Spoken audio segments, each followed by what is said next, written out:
Hi, நம்மளோட இந்த blouse pattern மீஷோவில் அவைலபிள் இருக்குது. வேணும்னா நீங்கள் அங்கேயும் வாங்கிக்கலாம்.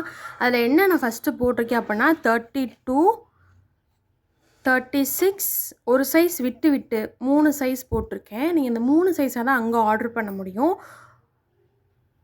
நான் உங்களுக்கு மீஷோவோட ப்ராடக்ட் ஐடி உங்களுக்கு கொடுத்துருக்கேன். அதை செக் பண்ணி பாருங்கள். இல்லை அப்படின்னா அது எத்தனை நாள் டெலிவரி வருது, உங்களுக்கு அந்த டெலிவரி காஸ்ட் எல்லாமே ஓகேவா அப்படிங்கிறது எல்லாமே செக் பண்ணதுக்கப்புறமா ஒரு வேளை கம்பேர் பண்ணணும்னு நினைக்கிறீங்கன்னா மேலே தர வாட்ஸ்அப் நம்பருக்கு மெசேஜ் பண்ணுங்கள். இதில் வந்து ஒரு சைஸ்னாலும் நீங்கள் வாங்கிக்கலாம். வாட்ஸ்அப்பில் பேக் பீஸு, ஃப்ரண்ட்டு பீஸு, கை, பட்டி ஒரு ப்ளவுஸுக்கானது வந்துடும். வாட்ஸ்அப்பில் ஆர்டர் பண்ணும்போது ஒரு சைஸ் 100, எத்தனை சைஸ் ஆர்டர் பண்ணாலும் இப்போ 3 சைஸ் இருக்குன்னா 300 + 50 ரூபா டெலிவரி சார்ஜ் வரும். 50 ரூபா தமிழ்நாட்டுக்குள்ளே. அது மாதிரி எஸ்டி கொரியர் இல்லாட்டி போஸ்ட் ஆஃபீஸ் எதுனாலும் நீங்கள் ப்ரிஃபர் பண்ணிக்கலாம். உங்களுக்கு வேணுங்கிறத டிசைட் பண்ணுங்கள். மீஷோவில் வேணும்னா ஆர்டர் பண்ணிக்கோங்க. இல்லை நார்மலாக வாட்ஸ்அப்பில் ப்ளேஸ் பண்ணணும் ஆர்டர்னாலும் நீங்கள் ப்ளேஸ் பண்ணிக்கலாம். தேங்க்யூ.